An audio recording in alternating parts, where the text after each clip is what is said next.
मैं इसके कारण से अपने जीवन में भक्ति को नहीं कर सकता, इस ज्ञान को प्राप्त नहीं कर सकता, ऐसा दुनिया में कोई क्लेम नहीं कर सकता। सभी प्रकार की अपूर्णताओं का अनुभव, कोई कहे कि मेरे को ज्ञान प्राप्त करने की जरूरत ही नहीं है, मैं अपने आप में सेल्फ सेटिस्फाइड हूँ, बोले ऐसा हो ही नहीं सकता।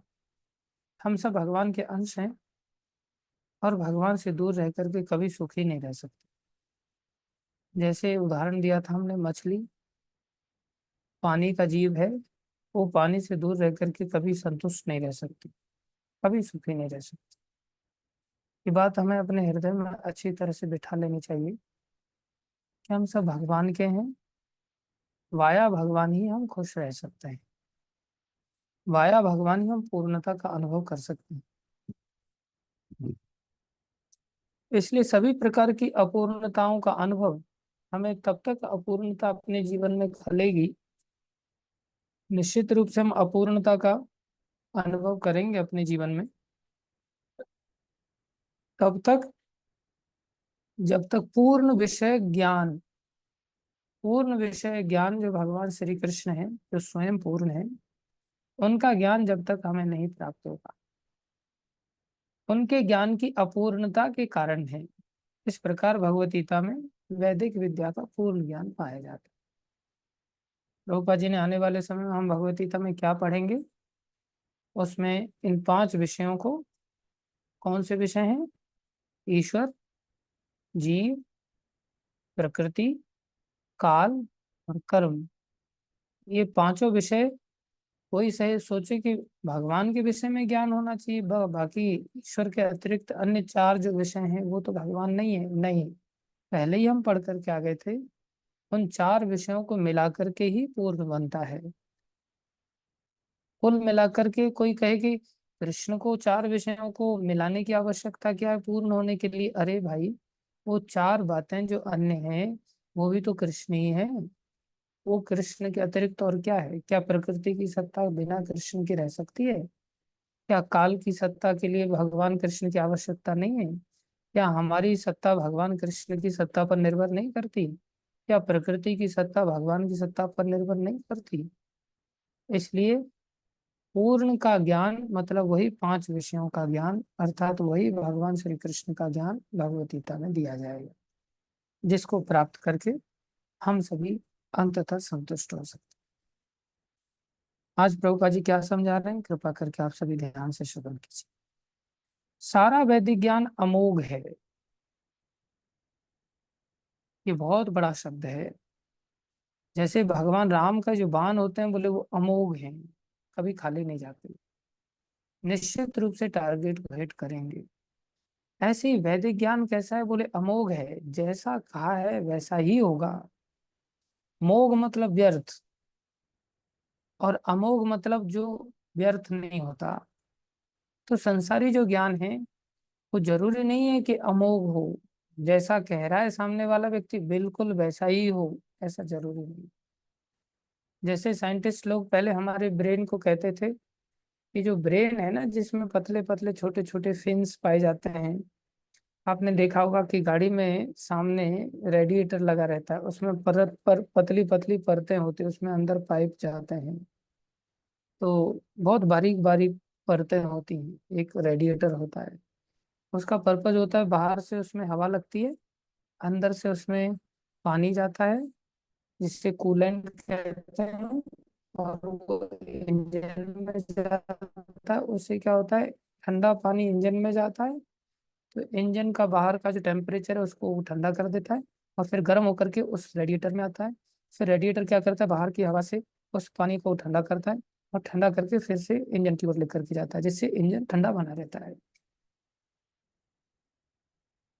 तो ऐसी ही बनावट इस खोपड़ी की भी है। जब खोल करके देखा गया मेडिकल साइंस के अंतर्गत, तो देखा इसमें भी ऐसी परत की परत है। तो व्यक्ति को क्या लगा, बोलिए खून को ठंडा करने के लिए बनाया गया है। तो पहले साइंस ने यही ज्ञान दिया संसार के लोगों को कि ये और कुछ नहीं है, ये ब्लड को ठंडा करने के लिए है। जो हृदय में ब्लड हमारा सर्कुलेट होता है, हृदय इंजन की तरह है और ये कूल करने के लिए है, लेकिन ये वास्तविकता नहीं थी। बाद में पता चला ये तो बेकार का कंसेप्ट दे दिया। ऐसे हर चीज को लेकर के विज्ञान के अंदर प्राय ऐसी चीजें देखी जाती हैं जो शुरुआत में हाँ अमोघ नहीं होता, काफी आगे चल करके पता चलता है कि नहीं वास्तविकता ये है। जैसे साइंस कहता था कि जो हाँ धरती है ये गोल नहीं है, चपटी है, बाद में पता चला कि बोले भूगोल है। तो वैदिक ज्ञान के ऊपर हमें रिलाई करना चाहिए, जिसमें यहाँ कह रहे हैं सारा वैदिक ज्ञान अमोघ है, अर्थात अच्युत है, अर्थात कभी नीचे नहीं गिरता। जैसे साइंस कहता है कि ये सृष्टि बाई चांस बन गया, एक साइंटिस्ट ने ऐसा घोषणा की, और भक्त लोग प्रभुपाद जी के पास न्यूज़पेपर की कटिंग लेकर के दौड़ के आए, प्रभुपाद पता चल गया संसार कैसे बना है, ये देखिए नोबेल प्राइज दिया गया है इस व्यक्ति को। इस बात को लेकर के बोले इसने बताया कि सृष्टि बाई चांस बनी, ये व्यक्ति भी सृष्टि के अंदर है। अब जो सृष्टि के सारे कार्य, जब सृष्टि बनी है बाई चांस, तो सारे कार्य फिर बाई चांस ही चल रहे हैं ना। तो बोले इसने भी जो ये फिनोमेना दिया है, जो निर्णय दिया, बोले ये भी बाई चांस ही दिया है। और इसका मतलब यह है कि इसको जो नोबेल प्राइज मिला, बोले वो भी बाई चांस। तो ये वास्तविकता एक प्रकार से को कैसे काट सकता है, जब सारी सृष्टि का निर्माण ही वो कह रहा है बाई चांस बना है, तो उसको नोबेल प्राइज के बारे में वो कैसे क्लेम कर सकता है कि मैंने अपनी बुद्धि से पाया है। उसको तो यही कहना पड़ेगा कि ये भी मेरे को बाई चांस ही मिला है। तो प्रभुपाद जी के अनुयायी लोग इस बात को समझ गए थे, ये सब फालतू की बातें हैं, अंधों में काना राजा होने वाली बातें हैं।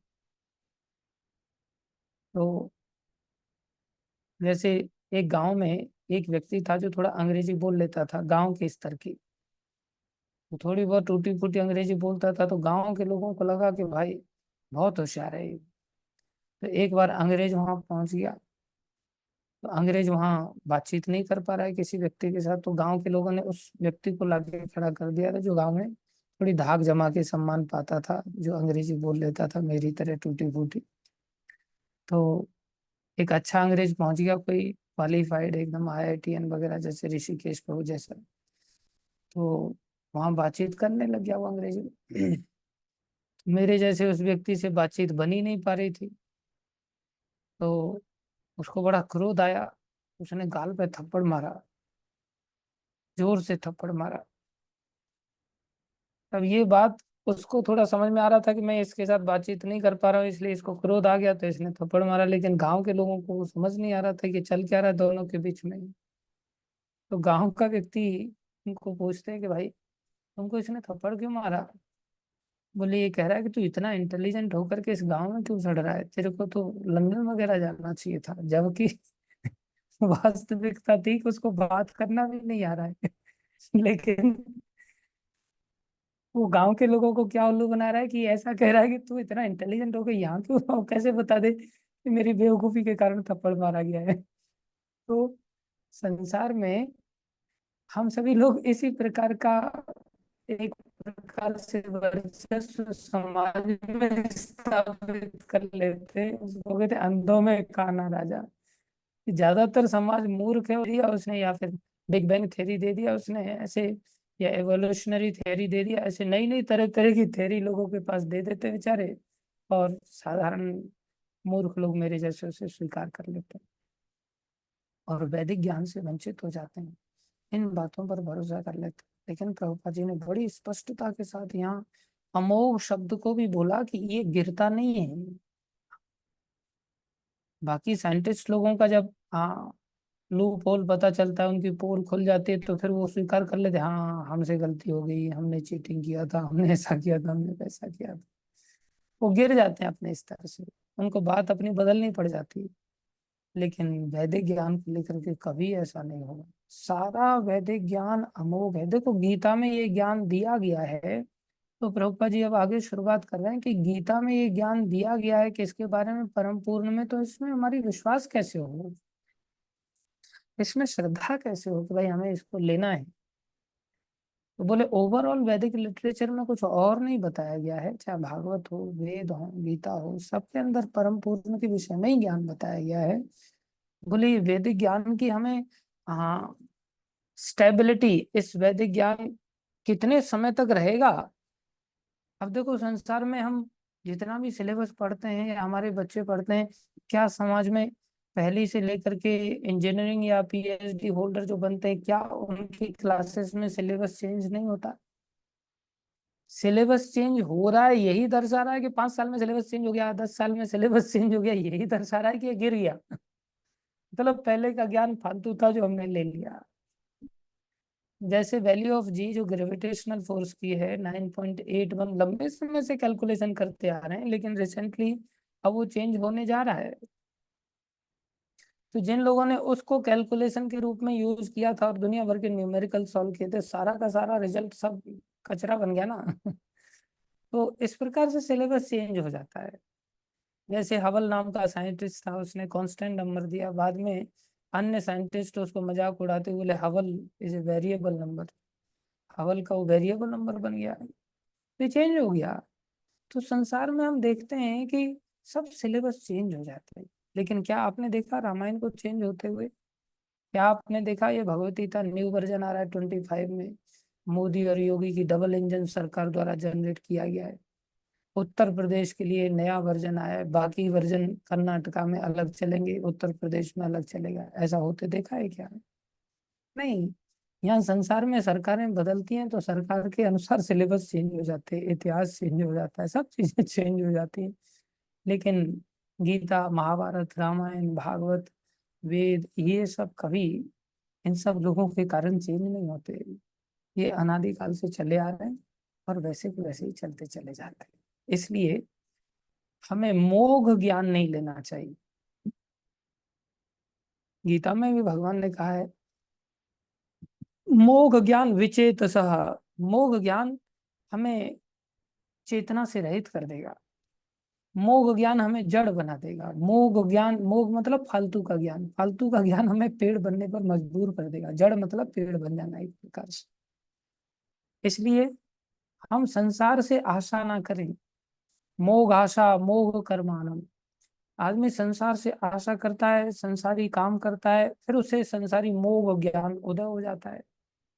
दूसरी ओर है अमोघ ज्ञान। बोले अमोघ ज्ञान आपको वैदिक लिटरेचर से मिलेगा तो आपको वेदों से आशा करनी चाहिए, संसार से आशा करके मत बैठो। शास्त्र में आशावादी बने हम कि मुझे गीता से निश्चित रूप से ऐसा देवी ज्ञान प्राप्त होगा, मुझे गीता पढ़नी होगी, मेरे को जीवन में शांति केवल और केवल गीता से ही प्राप्त हो सकती है, भागवत से प्राप्त हो सकती है, वेदों से प्राप्त हो सकती है, महाभारत से प्राप्त हो सकती है, क्योंकि ये ज्ञान अमोघ है। इसलिए प्रभुपाद जी ने लिखा सारा वैदिक ज्ञान अमोघ अर्थात अच्युत है, जो कभी नहीं गिरता। ये बात इतनी सी अगर हमारे दिमाग में बैठ जाए ना, तो हम हमारे बच्चों को बोलेंगे तुम मंदिर क्यों नहीं रह रहा है, अपने जीवन को मंदिर में समर्पित कर दे। हाँ बेटा श्याम, तू अब आगे से मंदिर में जाओ और अपने जीवन को गीता, भागवत, वेद पढ़ने में लगाओ। नाम तो श्याम रख दिया, लेकिन श्याम सुंदर की शरण में नहीं जाने देने। बेटा पढ़ना तू संसारी ज्ञानी, यही स्कूल में लतखोर बन करके यहाँ लात खाना बस। हर माता पिता बड़े बड़े इंटेलिजेंट, और कई बार, अरे बताओ आईआईटी से बड़े इंटेलिजेंट और कौन हो सकते हैं? आईआईटीएन लोग भी अपने बच्चों को संसार की पढ़ाई के प्रति प्रेरित करते रहते हैं और कहते हैं मेरे को तो कंसेप्ट समझ में आया, कंसेप्ट क्लियर हो गया। कंसेप्ट क्लियर हो गया उसकी पहचान है कि आप स्वयं को, अपने जीवन को भगवान के चरणों में समर्पित कर दोगे, या आपके जो डिपेंडेंट हैं उनको भगवान की शरण में लेकर के जाने की चेष्टा करोगे। पूरी तरह से वही चेष्टा हमारी रहेगी। समझ में ही कहाँ आया। हमको लगता है कि नहीं, संसार का ज्ञान अमोघ है, एक बार को बोले गीता पढ़ लेंगे, भागवत पढ़ लेंगे, इसके द्वारा तो भूखे मरने की नौबत आ सकती है, क्योंकि ये मोघ है। लेकिन भैया अगर, हाँ, इंजीनियरिंग कर लेंगे, डॉक्टरी कर लेंगे, बीसीए कर लेंगे, बीबीए कर लेंगे, एमबीए कर लेंगे, उसके द्वारा कभी भूखे नहीं मरेंगे। और भगवान से भी प्रार्थना करेंगे मेरा बेटा एमबीए हो जाए, और मेरा बेटा एमबीए करके संसार में नौकरी लग जाए उसकी कंपनी में, भगवान से भी जाके प्रार्थना यही करेंगे, चाहे खुद जीवन को समर्पित कर देंगे और भगवान को प्रार्थना करेंगे, तेरी नौकरी नहीं लग रही तो मैं प्रार्थना कर लेता हूँ। और विश्वास के साथ प्रार्थना करते हैं देखो, और भगवान उस विश्वास के साथ प्रार्थना कई बार पूरा भी कर देते हैं। और उस व्यक्ति की नौकरी तो उनको फिर भी एहसास नहीं, उनको लग रहा है कि अरे भैया भगवान ने सब चीजों के हृदय में बैठ के तुम्हारी नौकरी लगा दी, क्या रोटी नहीं देंगे? तुम रोटी के लिए प्रार्थना नहीं कर सकते थे? भक्ति के लिए प्रार्थना नहीं कर सकते थे? क्या नहीं कर सकते थे? सीधा भगवान से, भगवान को ही मांग लो ना। भगवान से अपने बच्चे की इधर उधर नौकरी क्या लगवा रहे हो?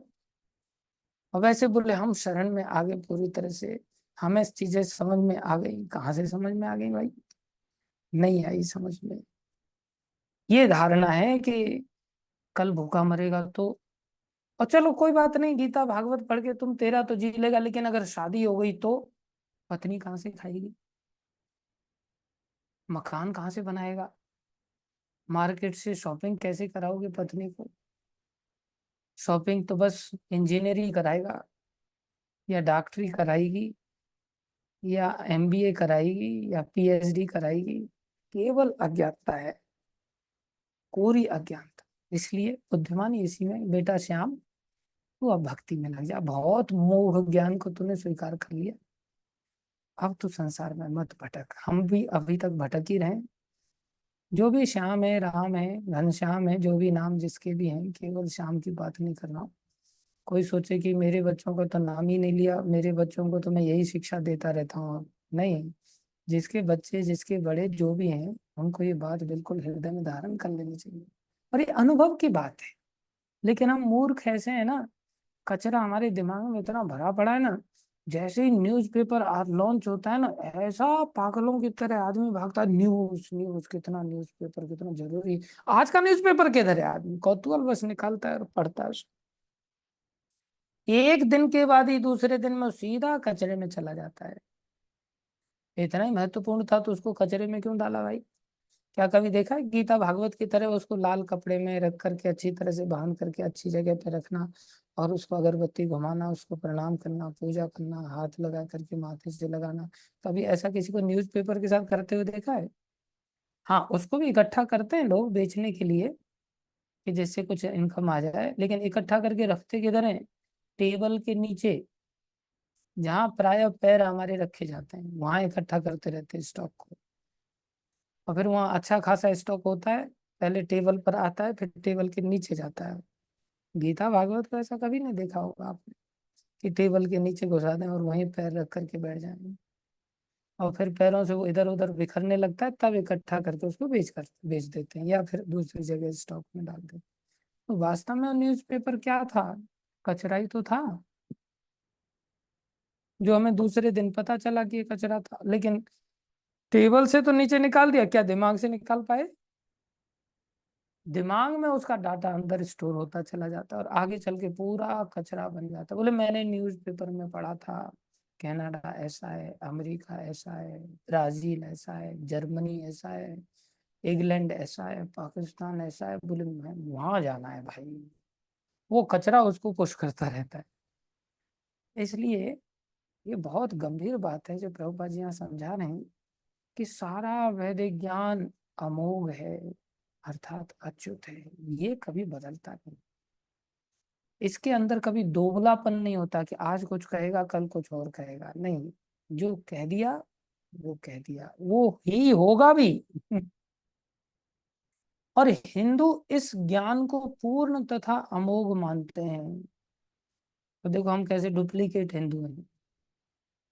पहले वाले हिंदू अलग होते थे। हिंदू मतलब हिनस्ति दूषणम इति हिंदू, जो अपने जीवन से दूषण को निकाल दे, हिनस्ति मतलब नाश कर दे, उसको उठा करके फेंक दे, उसको हिंदू कहते हैं। हमारे जीवन में बोले हिंदू इस ज्ञान को पूर्ण तथा अमोघ मानते हैं। लेकिन हम शरीर हिंदू संस्कृति में हमने प्राप्त कर लिया है, लेकिन है मलेच्छ, मुस्लिम है एक प्रकार से, जो शास्त्रों को ही नहीं मानते। जो शास्त्रों को नहीं मानता उसे मलेच्छ कहते हैं, उसको मुस्लिम कहते हैं। अब प्रभुपा जी कितना सुंदर उदाहरण दे रहे हैं। उदाहरणार्थ, गोबर पशु मल है। गोबर क्या है? पशु का मल है। और स्मृति या वैदिक आदेश के अनुसार यदि कोई पशु मल का स्पर्श करता है तो उसे शुद्ध होने के लिए स्नान करना पड़ता है। अब जैसे पशु तो बंदर भी है, पशु तो कुत्ता भी है, पशु तो सुअर भी है। तो शास्त्र ये कह रहा है, वैदिक आदेश ये दे रहा है कि भाई अगर आप अन्य किसी भी पशु का मल को स्पर्श करेंगे तो आपको नहाना पड़ेगा, और नहाना ही पड़ता है। कैसी विचित्र बात है। हम वृंदावन में थे तो बंदर आए दिन गंदगी कहीं ना कहीं कर जाते हैं, बड़ी गंदी स्मेल आती है। तो मैं एक भक्त को कह रहा था, यार ये लोग फल फूल पत्तियां ही खाते हैं, लेकिन इसके बावजूद भी इनके मल में बहुत दुर्गंध होती है। पूरा एनवायरनमेंट एकदम गंदा कर देते हैं, दूर दूर तक दुर्गंध आती है। दूसरी ओर देखा जाए तो गाय भी वही इंग्रेडिएंट लेती है एक प्रकार से। फूल पत्तियां घास वगैरह, फल भी दे दो तो फल भी खा लेती है, अन्न भी दे दो तो अन्न भी खा लेती है। लेकिन कैसा शरीर, उसके द्वारा जो गोबर निकलता है उसमें दुर्गंध नहीं आती उल्टा सुगंध आती है। इसलिए सारे पशुओं के बारे में यहाँ कहा गया कि प्रायः स्मृति या वैदिक आदेश के अनुसार यदि कोई पशुमल का स्पर्श करता है तो उसे शुद्ध होने के लिए स्नान करना पड़ता है। लेकिन वैदिक शास्त्रों में गोबर को पवित्र करने वाला माना गया है। अब प्रभुपा जी कितनी बड़ी बात कह रहे हैं, इसे विरोधाभास कहा जा सकता है। बोले शास्त्र एक और ऐसी बात कर रहा है कि भाई पशुमल जो है स्पर्श करने योग्य भी नहीं, नहाना तक पड़ेगा, और एक और यहाँ बोला गया कि भाई पवित्र है। तो लॉजिक फेल हो गया कि नहीं। हम लोग लॉजिक लगाते हैं ना संसार में, पानी पानी पानी पानी कहने से बोले पानी आएगा क्या, आम आम आम आम कहने से आम आएगा क्या, बोले नहीं आता। तो फिर राम राम राम राम कहने से राम कैसे आ सकता है, ये तो आप गलत कह रहे हो, ये तो दो बातें विपरीत कह रहे हो। बोले अगर वेद कह रहा है कि राम राम राम राम कहने से राम आएगा तो इसे स्वीकार कर लेना चाहिए, इसमें अपना लॉजिक नहीं लगाना चाहिए। ये नहीं सोचना चाहिए कि दो विपरीत लॉजिक कैसे काम कर रहे हैं। बोले वेद ने बताया है। ऐसे ही वेद ने बताया कि मल स्पर्श योग्य नहीं है, लेकिन वेद कह रहा है गाय का गोबर पवित्र है भाई। तो आप अपना लॉजिक मत लगाओ। वेद ही दो विरोधी बातें कर रहा है, और दोनों विरोधी बातें वेद की सही हैं अपनी जगह पर। इसलिए प्रभुपा जी इस उदाहरण से हमें ये बात समझा रहे हैं कि अपनी खोपड़ी लगाना बंद करो, अपना लॉजिक साइड में रखो। लॉजिक लगाना है तो वेद की बात को स्वीकार करने के लिए एक्सपीरियंस करो, और फिर लोगों को बताओ कितनी लॉजिक की बात है भाई, वेद ने कितनी बढ़िया बात कही, गीता में कितनी बढ़िया बात कही, रामायण में कितनी बढ़िया बात कही। उसमें अपना दिमाग लगाओ, उसको प्रचारित करने में दिमाग लगाओ कि इसको कैसे बढ़िया तरह से प्रचार किया जाए। कितने सारे लोग इस प्रकार से बोलते हैं, आप लोगों को देखा होगा आप लोगों ने, लेकिन हमारे पास आंसर नहीं होता कि हाँ यार, उल्टा हम ही घूम जाते हैं, राम राम राम राम कहने से राम कैसे आएगा। अरे शास्त्र कह रहा है, तुम सीधा राम भी नहीं बोल रहे हो, मरा मरा मरा राम राम राम राम राम राम आ गया राम उसमें। उल्टे से भी शुरुआत करोगे और सीधा अगर हो जाएगा तो शास्त्र अपना परिणाम दिखाएगा। वाल्मीकि भाई ब्रह्म समाना, उल्टा नाम जपत जग जाना। क्यों, शास्त्र ने कहा है। समस्या ये है कि हम अपना खोचड़ा दिमाग लेके घूमते रहते हैं और वही हमारा गंदा लॉजिक लगाते रहते हैं। कल दो बच्चे थे तो उनमें किसी बात को लेकर के झगड़ा हो रहा था। तो एक बालक कहता है मेरे लॉजिक से तो ये सही है, दूसरा कहता है नहीं नहीं मेरे लॉजिक से ये सही है। अपना लॉजिक लगा रहे, जबकि है बाल के 10,000 में हिस्से। सामर्थ्य क्या है, आइडेंटिटी क्या है, बोले बाल के 10,000 में हिस्से, और लॉजिक अपना पूरा लगाते हैं। भगवान का लॉजिक साइड में कर देते हैं, भक्तों का लॉजिक साइड में कर देते हैं, शास्त्रों का लॉजिक सब साइड में कर देते हैं, अपना लॉजिक लगाते हैं। अपना लॉजिक लगाना बेवकूफी है। इसलिए यहाँ कह रहे हैं विरोधाभास कहा जा सकता है, लेकिन यह मान्य है क्योंकि यह वैदिक आदेश है और इसमें संदेह नहीं कि इसे स्वीकार करने पर किसी प्रकार की त्रुटि नहीं होगी। इसमें कोई संदेह नहीं है कि कोई भी प्रकार की त्रुटि हम करने जा रहे हैं, कोई त्रुटि नहीं। अब तो आधुनिक विज्ञान द्वारा यह सिद्ध किया जा चुका है कि गाय के गोबर में समस्त कीटनाशक गुण पाए गए हैं, पाए जाते हैं।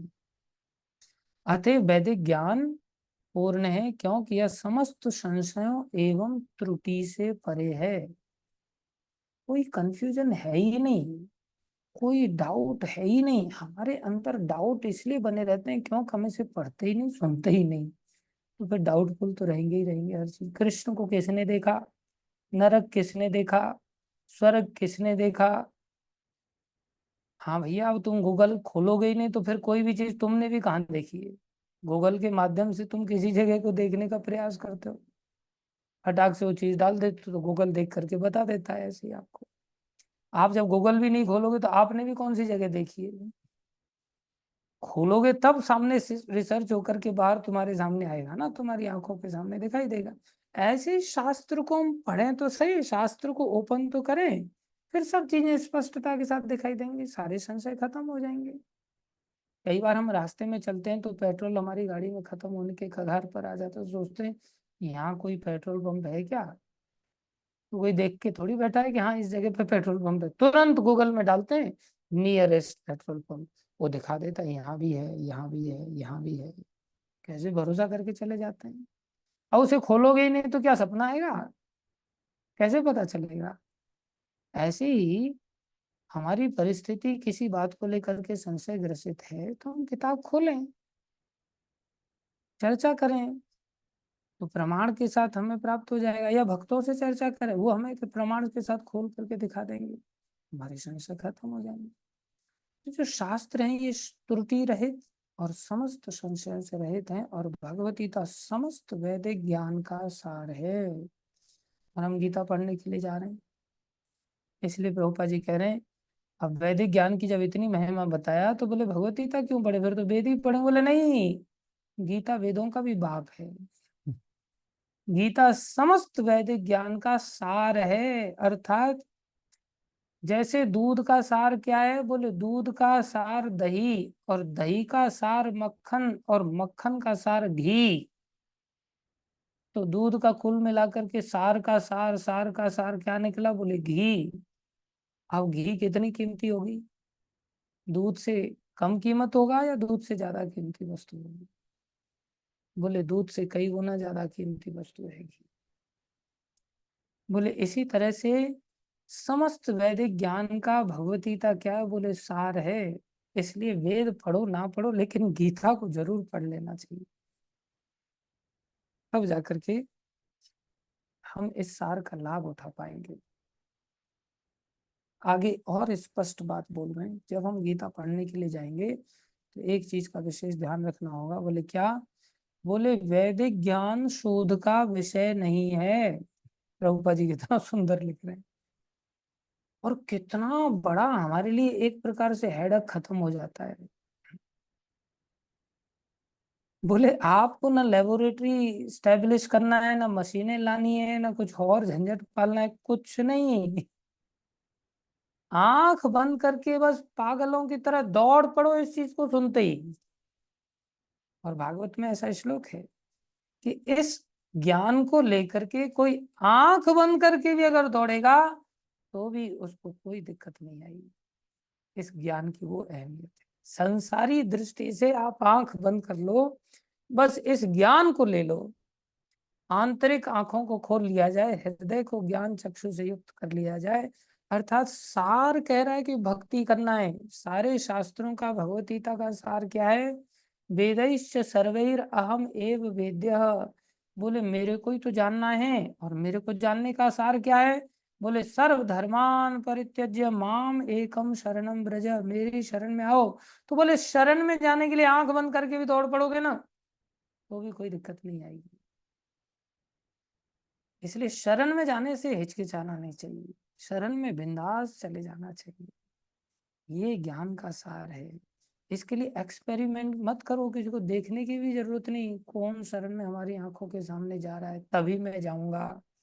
जैसे कई बार कहते हैं ना, दो मित्र लोग मैंने देखा, मैंने कहा भाई तेरा जीवन का क्या प्रोग्राम है, और दूसरा भी बैठा हुआ उसकी ओर देखने लग गया। मैं बोला अच्छा तू बता तेरे जीवन का क्या प्रोग्राम।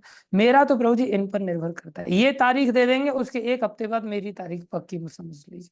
बताओ, वो सोच रहा है पहले इसके ऊपर एक्सपेरिमेंट कर लेते हैं, इसको जो होगा फिर बाद में हम अपने ऊपर देख लेंगे। इसलिए एक हफ्ते तक इसको देखूंगा मैं, उसके बाद फिर मेरी तारीख निर्णित होगी।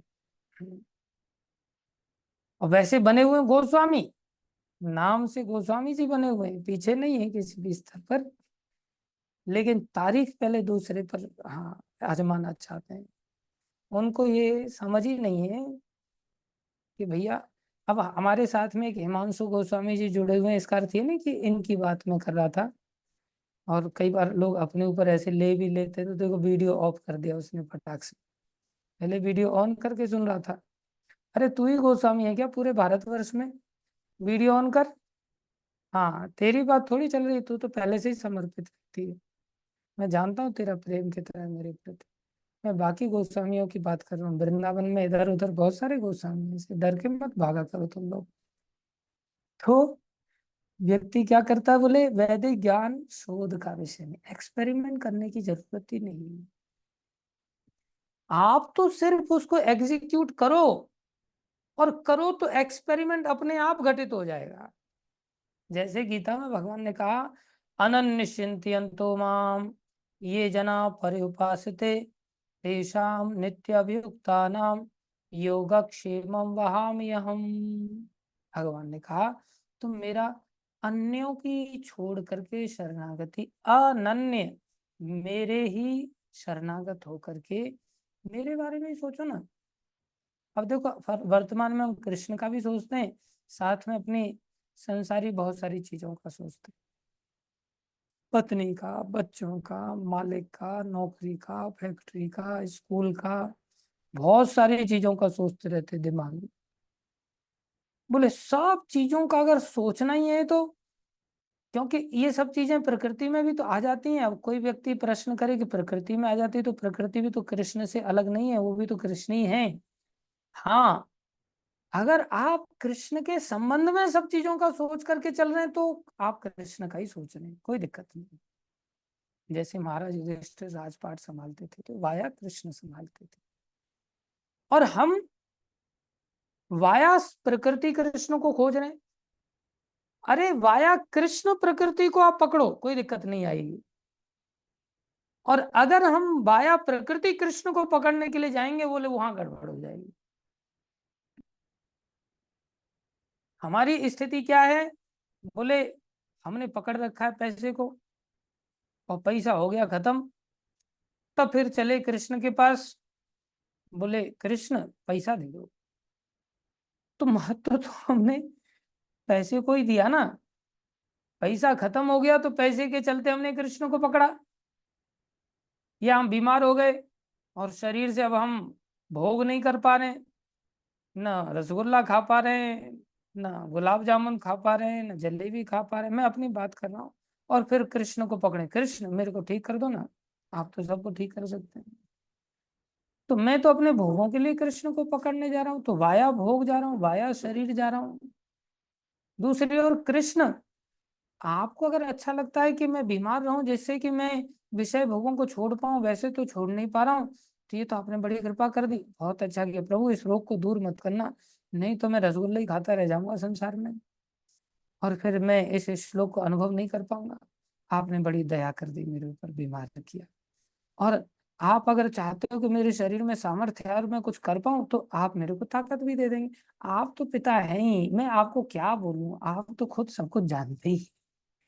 जिस समय मेरे लिए जो चीज की जरूरत होगी आप वो चीज दे ही देंगे। इसको हो गया वाया कृष्ण, हम अपने आप को आप या संसार को देखते हैं, तो वाया कृष्ण संसार को पकड़ा जाए उसमें दिक्कत नहीं, लेकिन वाया संसार को हम कृष्ण को पकड़े। अब कोई सोचे मेरे को टेम्पल प्रेसिडेंट बनना है भाई, अब मेरे को टेम्पल प्रेसिडेंट बनना है, तो टेम्पल प्रेसिडेंट बनने के लिए मेरे को टेम्पल अब बनाना पड़ेगा, कोई अड्डा ढूंढना पड़ेगा, और फिर मैं अड्डा ढूंढे तो कृष्ण से प्रार्थना करेंगे, कृष्ण हाँ देखो ना दुनिया महंत बन गई, मैं तो अभी तक महंत बन ही नहीं पाया।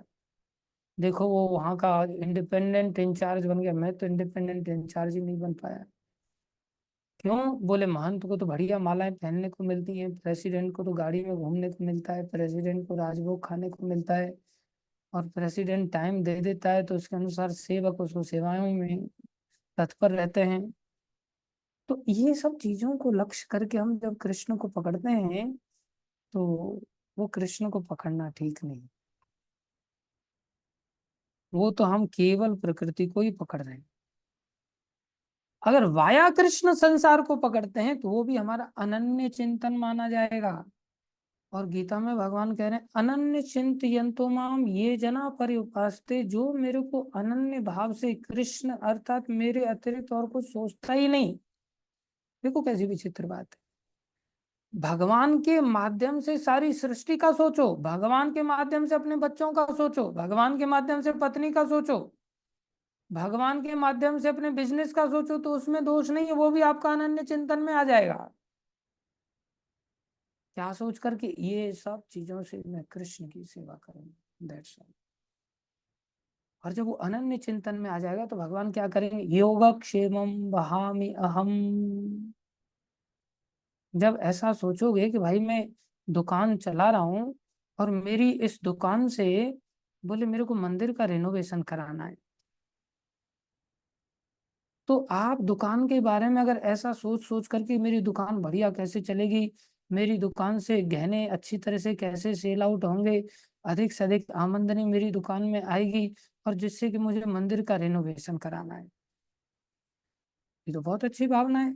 वो अनन्य चिंतन हो गया। दुकान का चिंतन करते हुए भी कृष्ण चिंतन माना जाएगा।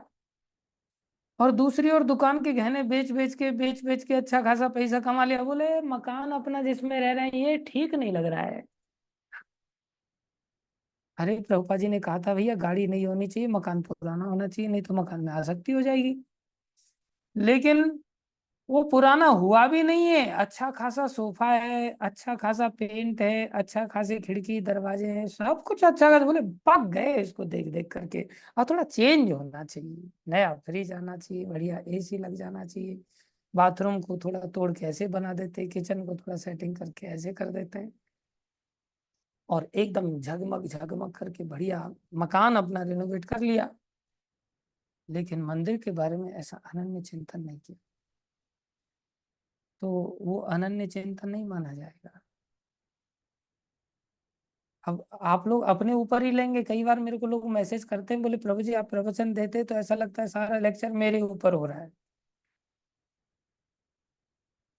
अब आप सुनने के लिए आए हैं तो किसी और के लिए सुनने के लिए आए हो क्या, कि यहाँ से सुन करके किसी दूसरे व्यक्ति को जाकर के भाषण देंगे? अगर ऐसे सुनने के लिए आए हो तो कोई दिक्कत नहीं है। अगर अपने लिए ही सुनने के लिए आए हो तो भाई आप ही को तो फिर लगेगा ना कि मेरे लिए ही दिया जा रहा है। ये तो कॉमन सेंस है। तो बहुत सारे लोगों ने, ऐसा नहीं कि एक ही व्यक्ति ने अपना मकान रिनोवेट किया होगा दुकान खोल करके। एक ही व्यक्ति पहले तो दुकान नहीं करता, बहुत सारे लोग दुकान करते होंगे, और बहुत सारे लोग पैसा कमा करके दुकान से अपना, बहुत सारे लोगों ने मकान रेनोवेट भी कराया होगा। तो लोगों ने, प्रभु जी अंतर्यामी है, प्रभु जी को हमारे बारे में कैसे पता चल रहा है? नाम नहीं बोल रहे हैं, बाकी पता तो चल रहा है इनको। अरे पता तो वैसे भी चल जाता है, और तुक्का भी कई बार ठीक ठाक लग जाता है। तो इसमें कोई अंतर्यामिता का लक्षण नहीं है मेरे अंदर। तो सबके ऊपर ही सबको ऐसा लगता है भाई, और हम आए ही हैं अपने लिए सुनने के लिए, तो किसी और के लिए सुनने के लिए थोड़ी आए, तो किसको लगेगा? हमें ही लगेगा ना। और लगना भी चाहिए, तभी तो हमारा इलाज हो सकता है थोड़ा बहुत। तो यहाँ प्रभुपा जी कह रहे हैं कि हम अगर इस सिद्धांत को स्वीकार कर लेते हैं कि भाई अनन्य चिंतयन्तु माम, कैसे अनन्य चिंतन संसार में रहते हुए भी हमारा हो सकता है। हमने बता दिया वाया कृष्ण। और जब ऐसा करोगे तो योगक्षेमम वहामि अहम, भगवान योगक्षेम संभालते हैं, निश्चित संभालते हैं। हमारे पास जो नहीं है उससे योग करा देंगे, योग मतलब मिला देंगे, वो वस्तु हमें प्राप्त करा देंगे। क्षेम मतलब जो हमारे पास है उसकी भगवान रक्षा कर देंगे, इसे योग क्षेम कहते हैं। अर्थात हमारी दुकान ठीक नहीं चल रही तो भगवान दुकान भी चला देंगे, सब चीजें भगवान करवाएंगे।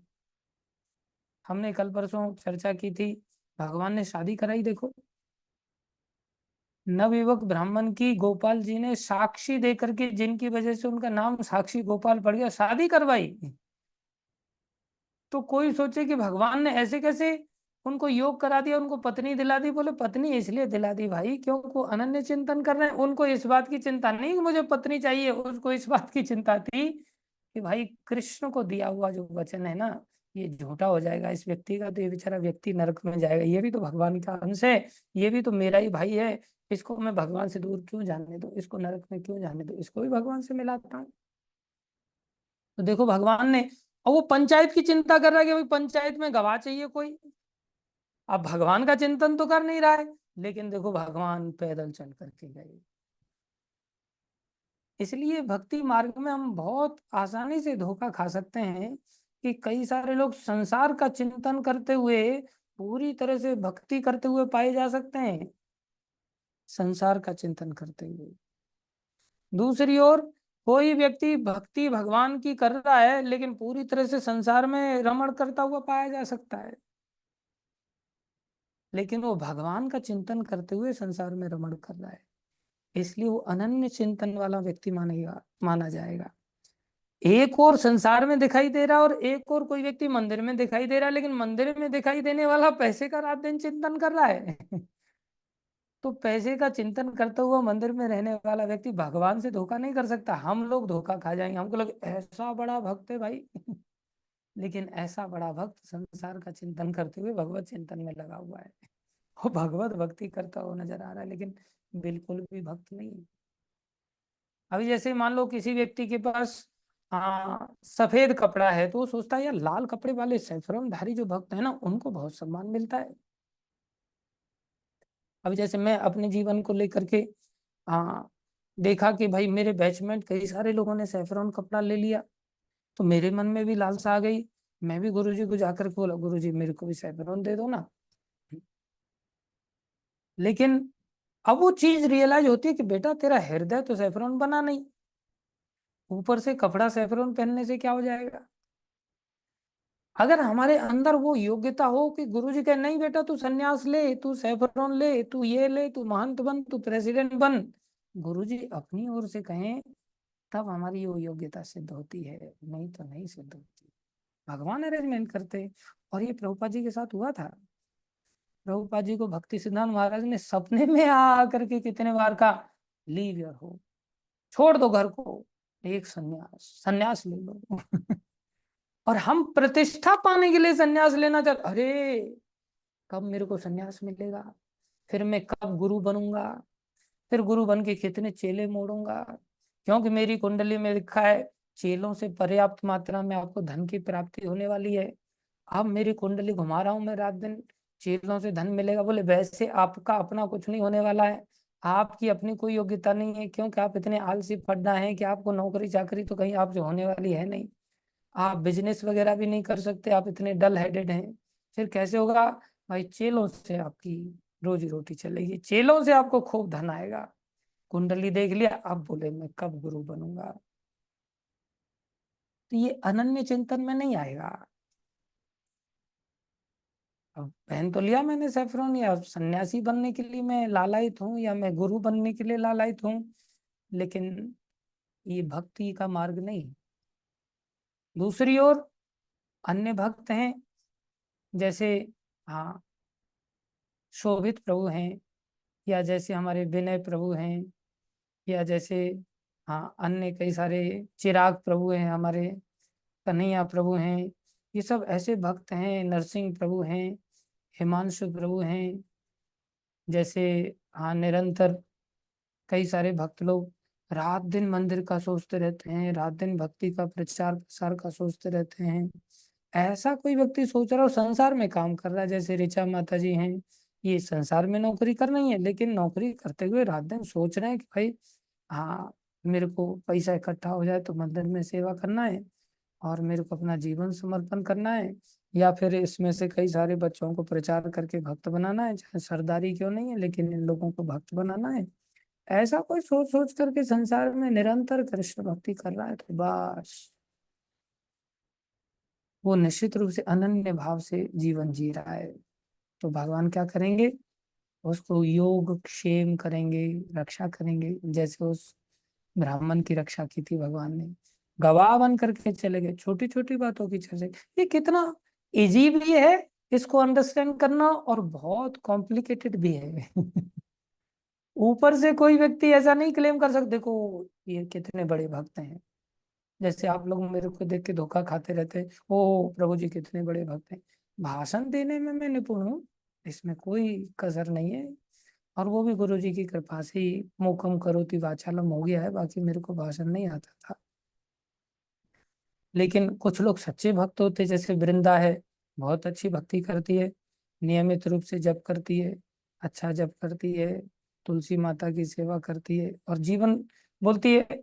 आप कभी भी बोल देंगे प्रभु जी मैं आ जाऊंगी मंदिर, आज्ञाकारी है। ऐसे लोग बहुत कम पाए जाते हैं। तो ऐसे बहुत सारे अच्छे भक्त हैं। तो यहाँ पर प्रभुपाद जी लिख रहे हैं कि वैदिक ज्ञान का शोध का विषय नहीं है, एक्सपेरिमेंट करो ना, भगवान के इन वचनों का करो। अनन्य चिंतयन्तो माम, अनन्य भाव से चिंतन करके देखो, और फिर देखो एक्सपेरिमेंट फुलफिल हो रहा है कि नहीं, रोटी मिल रही है कि नहीं, योगक्षेम हो रहा है कि नहीं। अरे ढोंग करने पर भी ये फल दे रहा है। आपके सामने मैं अपने जीवन से उदाहरण दे रहा हूँ। मेरे जीवन में कोई भक्ति भक्ति नहीं है भाई, बिल्कुल ढोंग है, कोरा ढोंग है। और कहो तो मैं किसी की भी सौगंध खा करके इस बात को प्रामाणिकता दे सकता हूँ कि मैं एक नंबर का केवल ढोंग ही मेरा भक्ति है, और कुछ नहीं। उस ढोंग में भी एक्सपेरिमेंट परिणाम दे रहा है। बैठ के सुबह खाता हूँ आराम से, दोपहर में खाता हूँ, शाम को खाता हूँ, और बढ़िया घी लगा करके सब चीजें मिलती हैं। मीठा चाहिए तो मीठा मिलता है, कड़वा चाहिए तो कड़वा मिलता है, खूब गाड़ी घोड़ा में घूमने को मिलता है। कितनी बड़ी बात है। और जब ढंग में भी रिजल्ट आ रहा है, तो फिर असलियत में करेंगे तो कितना भरमार में रिजल्ट आएगा बताओ। फिर तो हेलीकॉप्टर उड़ेंगे। आप मेरे को आशीर्वाद दो, मेरे को हेलीकॉप्टर में बैठने की बहुत इच्छा है। और हालांकि मैं चाहता हूँ भगवान से ही प्राप्त हो। योगी का तो फोन आता रहता है मेरे को, बोले प्रभु जी आपको कभी लगे तो चॉपर वगैरह यूज कर सकते हैं आप, और कर लिया करो, लेकिन मैं मना कर देता हूँ उसको। मैं कहता हूँ भगवान से ही लेंगे, लेंगे तो किसी से क्यों लेना। खैर, कोई नहीं। आप मेरे को आशीर्वाद दो कि मैं भक्त बन जाऊं जल्दी से। हमें पहले से चले आ रहे, और देखो हमारा शोध कार्य अपूर्ण है। अब कोई व्यक्ति शोध कार्य करने भी जाए तो वैसे भी तो अपूर्ण ही शोध कार्य कर पाएगा। क्यों? क्योंकि हम अपूर्ण इंद्रियों के द्वारा शोध करते हैं। अब कोई यहाँ क्लेम कर सकता है फिर तो अपूर्ण इंद्रियों से भक्ति भी नहीं होगी। अपूर्ण इंद्रियों से क्या हो सकता है? बोले अपूर्ण इंद्रियों से तो कुछ हो ही नहीं, जो भी होगा अपूर्ण ही होगा। बोले नहीं, अपूर्ण इंद्रियां पूर्ण भक्ति कर सकती हैं, ये विशेषता है। क्यों? बोले ये इंद्रियां दी गई हैं भक्ति करने के लिए, और अगर हम भक्ति करने लग जाएं तो ये इंद्रियां पूर्ण हो जाती हैं, और पूर्ण होकर के फिर पूर्ण भक्ति दे देती हैं। कैसी अच्छी बात है। जैसे किसी को गाड़ी दी जाए, तो गाड़ी दी गई है भैया आपको डेस्टिनेशन तक पहुंचने के लिए, चले जाओ तो गाड़ी को यूज करो, रोड पर चलाओ। अब कोई व्यक्ति बोले मैं अपनी गाड़ी की ताकत दिखाऊंगा दूसरी गाड़ी के ऊपर, और ठोक के दिखाऊंगा, देखता हूँ कितनी हाँ नुकसान पहुंचाती है दूसरे व्यक्ति को। तो आपको वो गाड़ी उसलिए नहीं दिया गया है। वो गाड़ी का ठोकना, एक्सीडेंट करना, अपनी ताकत दिखाना, वो अपूर्णता है। दादागिरी दिखाने के लिए आपको गाड़ी नहीं दी गई है, गाड़ी डेस्टिनेशन तक पहुंचने के लिए दी गई है। आप चलेंगे तो आपके लिए गाड़ी बहुत काम की होगी, निश्चित रूप से होगी। इसी तरह से हम अपने जीवन को जब भगवान की भक्ति में लगाएंगे तो निश्चित रूप से हम इंद्रियों का सदुपयोग करेंगे, इंद्रियां फिर पूर्णता की तरह कार्य करेंगे। हमें पहले से चले आ रहे पूर्ण ज्ञान को परंपरा द्वारा स्वीकार करना होगा, ये विशेष बात है। अभी जो पूर्ण ज्ञान है अगर हमें चाहिए तो भाई मिलेगा कैसे? बोले केवल परंपरा से। अब परंपरा में भी चक्कर क्या आ जाता है कई बार। बहुत सारे लोग, हमारी भी परंपरा है साहब, ये देखो इसके गुरु ये, इसके गुरु ये, इसके गुरु ये, इसके गुरु ये, यहाँ से हमारी परंपरा चली आ रही है। लेकिन ऊपर आप चलते चले जाओगे, चलते चले जाओगे तो कृष्ण गायब हो जाएंगे। बोले नहीं नहीं, हमारी परंपरा तो यहाँ से चालू हुई। अरे वो परंपरा कृष्ण से चालू होगी तो ही तो पूर्ण ज्ञान दे पाएगी भाई। अगर परंपरा कृष्ण से चालू नहीं हुई तो पूर्ण का ज्ञान कौन देगा? कैसे आया, कहाँ से आया? वो परंपरा कृष्ण से चालू होनी चाहिए। दूसरे शब्दों में कृष्ण अनादि हैं। अब जब कृष्ण अनादि हैं तो कृष्ण की शुरुआत से पहले तो कोई था नहीं। जब कोई था ही नहीं तो कृष्ण का ज्ञान दूसरा व्यक्ति कैसे दे सकता? कोई कहे नहीं नहीं, ये शिव बाबा है ना, यहाँ से हमारी परंपरा चालू होती है। अरे शिव बाबा पहले थोड़ी थे। शिव बाबा ने कृष्ण का गीता ज्ञान दिया, ऐसे कैसे दे सकते हो? कोई बाबा किसी का ज्ञान नहीं दे सकता। इसलिए परंपरा किसी व्यक्तित्व से शुरू हो ही नहीं सकती। परंपरा को शुरुआत करने की ताकत केवल कृष्ण के पास है, क्योंकि कृष्ण से पहले कोई था ही नहीं, तो कृष्ण का ज्ञान कृष्ण के अतिरिक्त और दूसरा कौन देगा? कृष्ण का कोई बाप होता तो वो दे सकते थे, लेकिन कृष्ण के जो बाप हैं वो भी कृष्ण के ही भक्त हैं। वो भी कृष्ण के अंश हैं। उन्होंने प्रेमवश उनको अपना बाप बना लिया है। जैसे प्रेमवश अर्जुन के भगवान सारथी बन गए और अर्जुन को योद्धा बना दिया है। प्रेमवश। ऐसा नहीं कि अर्जुन बड़े योद्धा हैं और कृष्ण नीचे रथ चला रहे हैं तो कृष्ण छोटे बन गए, नहीं। ऐसे ही नंद बाबा, वसुदेव जी, जितने भी दशरथ महाराज आदि, ये कृष्ण के माँ बाप हैं, लेकिन प्रेमवश हैं। ये नहीं कि इन्होंने कृष्ण को पैदा किया उस तरह से। कृष्ण प्रेमवश उनके पुत्र बन के आए हैं, उन्होंने पैदा नहीं किया है। ये बात समझने वाली है। तो ये ज्ञान की शुरुआत कहाँ से हो सकती है? बोले केवल कृष्ण से हो सकती है। अरे ब्रह्मा जी भी ये ज्ञान नहीं दे सकते भाई। ब्रह्मा जी ने तेने ब्रह्म हृदय आदि कवये, ब्रह्मा जी को भी भगवान श्री कृष्ण ने पहले ज्ञान दिया, तब जाकर के दूसरे लोग इस ज्ञान को ग्रहण कर पाए। ब्रह्मा जी की परंपरा। शंकर भगवान को ज्ञान दिया, तब शंकर जी से एक परंपरा आगे आगे बढ़ी। इसी प्रकार ब्रह्मा जी के 4 पुत्रों को भगवान ने ज्ञान दिया तो वहां से एक परंपरा आई। इसी प्रकार भगवान ने लक्ष्मी जी को ज्ञान दिया तो वहां से एक परंपरा आई। तो ये ज्ञान केवल परंपरा से प्राप्त होता है। अपनी बुद्धि से ये ज्ञान प्राप्त नहीं हो सकता।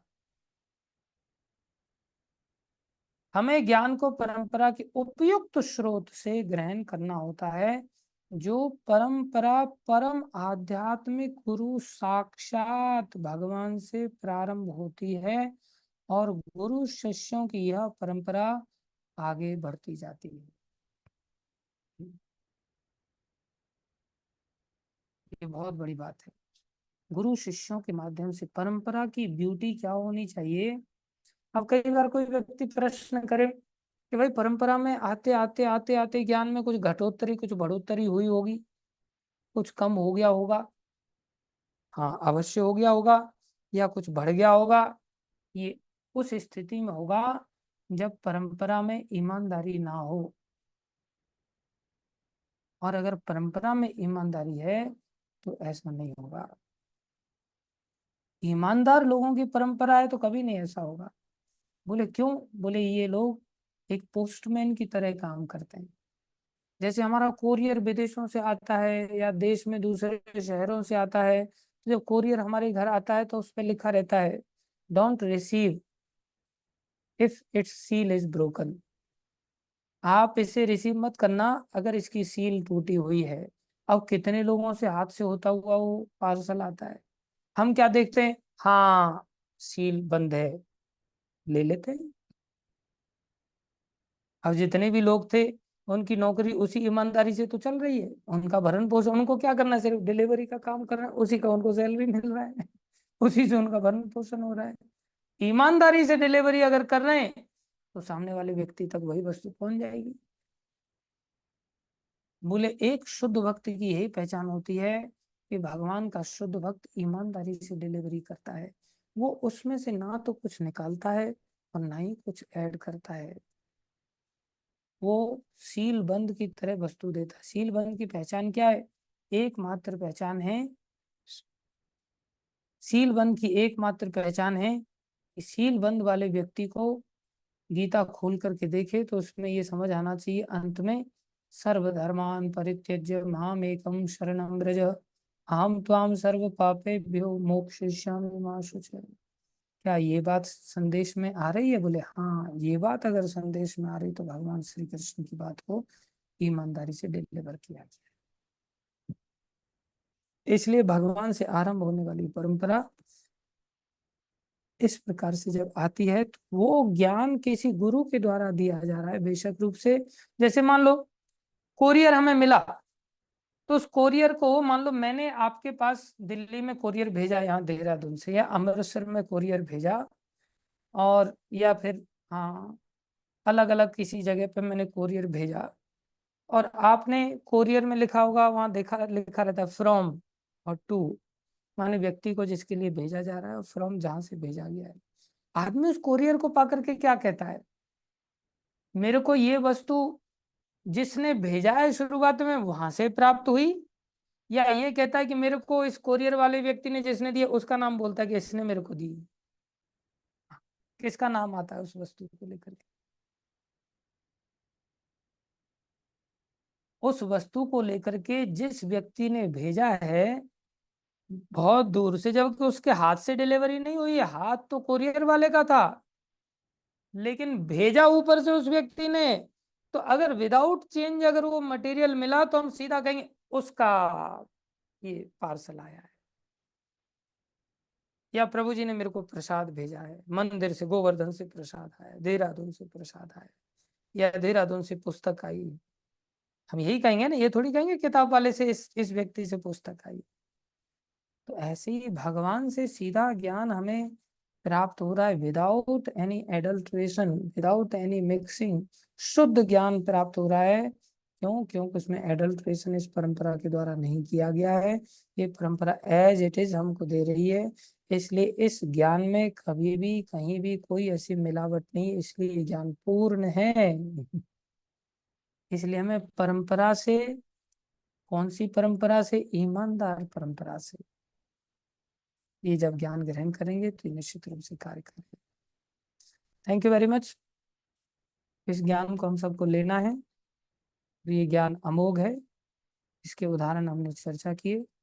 इसमें शोध कार्य करने की आवश्यकता नहीं है, बहुत ज्यादा एक्सपेरिमेंट करने की जरूरत नहीं है, लेबोरेटरी खोलने की जरूरत नहीं है, स्कूल खोलने की जरूरत नहीं है, बहुत बड़े बड़े यूनिवर्सिटी खोलने की जरूरत नहीं है। जैसा बताया जा रहा है वैसा परंपरा से एज इट इज स्वीकार करें। बस परंपरा के अनुसार कोई भी व्यक्ति ये कहे कि भैया भगवान की सेवा करो, वो व्यक्ति परंपरा के अंतर्गत है। कोई व्यक्ति अपनी सेवा में लगा रहा है तो बोले वो गड़बड़ मान रहा है फिर। धन्यवाद सभी का। Thank you. भगवान की वाणी भगवत गीता की जय, श्रील प्रभुपाद की जय, श्री गुरु महाराज की जय, अनंत कोटि वैष्णव वृंद की जय, आप सब भक्तों की जय जयकार। हरे कृष्ण।